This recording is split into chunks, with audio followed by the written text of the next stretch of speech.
record the show. It's recording. Recording has started. That's what it says on the screen. Is that what it says? So you know. Do you see the little thing in the corner? Does it say? Does it do the countdown? It says live in the corner up. Let's now over there. There it is, right there. Live. Right there. We'll do it live. I watched that the other day. Yeah. Yeah, it's so good. The old Bill O'Reilly, Yeah. right? It's Bill O'Reilly, isn't it? Yeah. He's still alive, or is he dead? He's alive. I don't think he has the show anymore, though.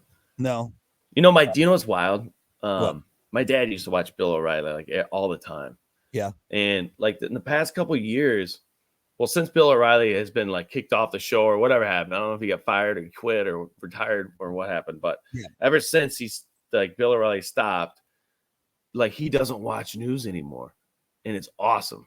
I love it because I always used to tell Dad, it was always weird. Like, I know you love this guy, Dad, so much, but just make sure that you separate the two. You know, like this is real life, and then this is the propaganda news that you're getting fed. Like just please.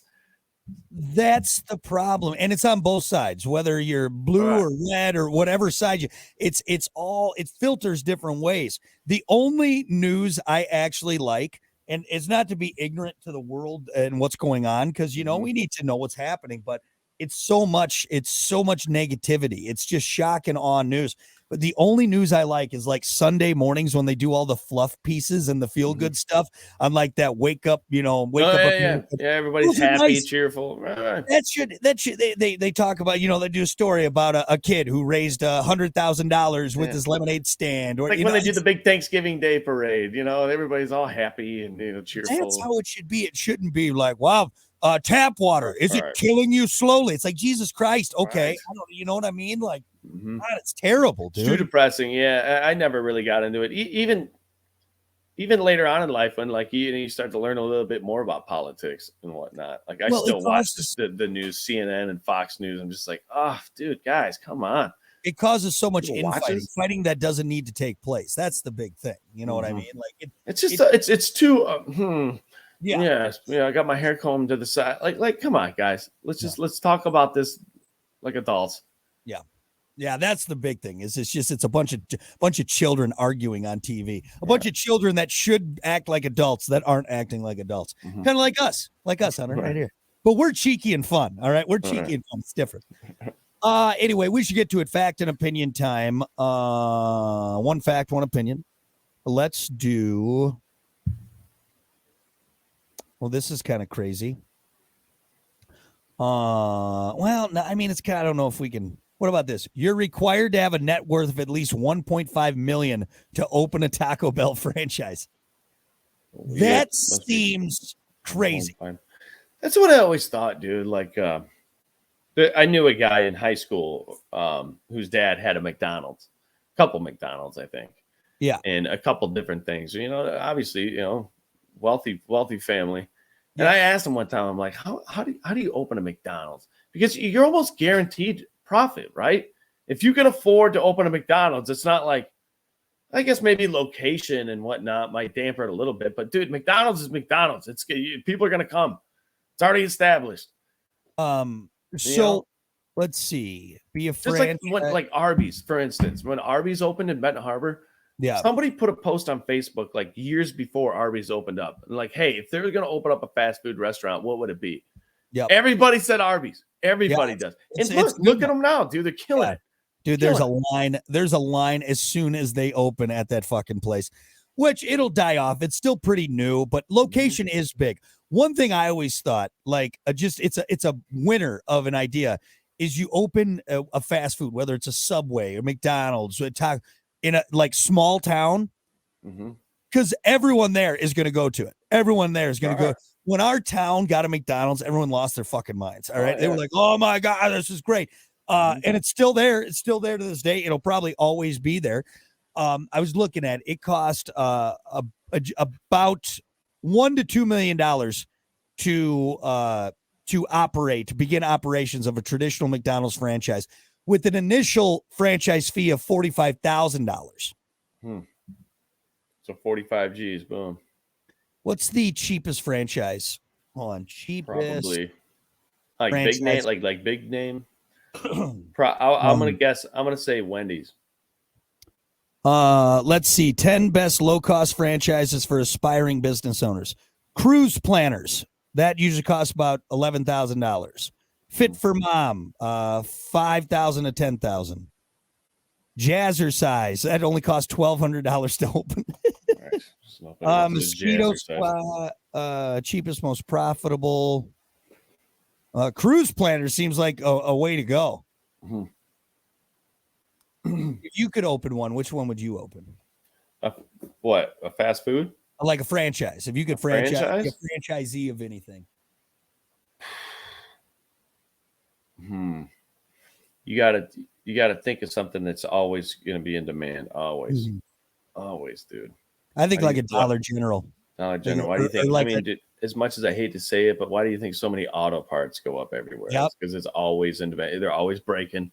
Everybody always needs something, I don't I won't name names here, but there is a auto parts store that I went into the other day and I was looking for a battery.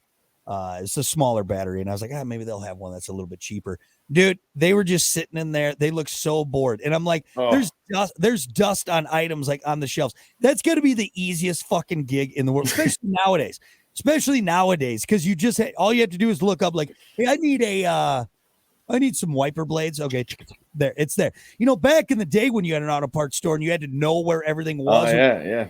I mean, it's not like it was back in the day. They don't even take you to the item anymore. They're like, aisle 3, probably halfway down on the left. Dude, this fucking area has so many auto parts stores. It's insane. It is. It's insane, dude. I've never seen that before in my life. Hey, if your car breaks down, you're good.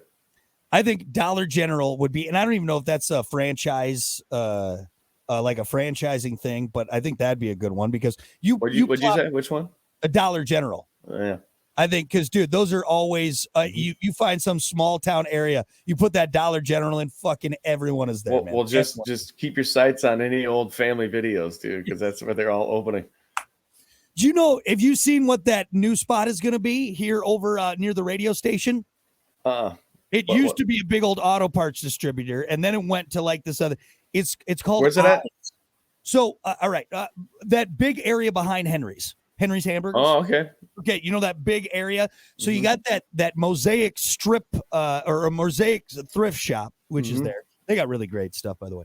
But it's that big open area, and it used to be an auto parts store a long time. It's got that huge fucking parking lot. I know what you're talking about. They're turning it into an Ollie's, and I didn't know I'm like, what the fuck is Ollie's? And I looked it up. Dude, this is my kind of store. What they do is they take all of this like extra overstock resale stuff. So it's never like the same stuff. Like they're constantly rotating products. They basically find retailers and they take their overstock and they bring it in. So 1 week there may be a pallet full of cream corn, and then the next week it may be blue jeans. Nice. But dude, all at crazy low prices. I can't fucking wait. This is I like that stuff because every time you go there, you're probably seeing something new. Here, let me hold on. Ollie's. I'm gonna show you. Isn't that kind of what Costco does?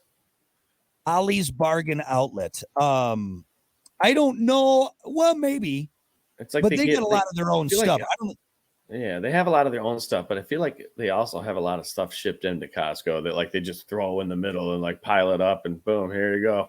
I'm definitely going to join the Ollie's army. They have that here. Let me share this with Ollie's army. And I'm going to turn this into a plug. Maybe they'll advertise with us. We'll see. But hold on. Share screen, Chrome tab. Wants a gift card. Well, their thing is good stuff cheap. Get good stuff cheap. That's what I'm talking about, man. So right there, Ollie's good. So it's just going to be a big warehouse full of stuff. Let me see if they got. I like it. It looks good. At Ollie's, we sell good stuff cheap. The value here is wonderful for almost everything. Right. Bargain. Great deals. Real brands, real bargains, all at up to 70% off the fancy source prices. Ollie's is different than any other retailer in America. We buy closeouts, package changes, and discontinued merchandise. We've got some. I love it. I'm already in love. That's probably. I'm gonna be there. I'm gonna be there every single week. I'm joining the Ollie's army. I absolutely. Hey, let's go check it out. When's it go up? I don't know. They're working on it right now. I saw the sign that said Ollie's coming soon, and that's why I looked into it. So, and Ollie's, if you're listening, I would love to advertise with you. You could advertise with us. I'll be your spokesman for the local area. There you go. I get all my blue jeans at Ollie's. They're discontinued. But it's good. So anyway, all right, there you go. I think that's enough. We've rambled long enough. Thanks everyone for hanging out. We appreciate it. We'll see you next time with another fact and opinion right here on the After Show podcast. Later.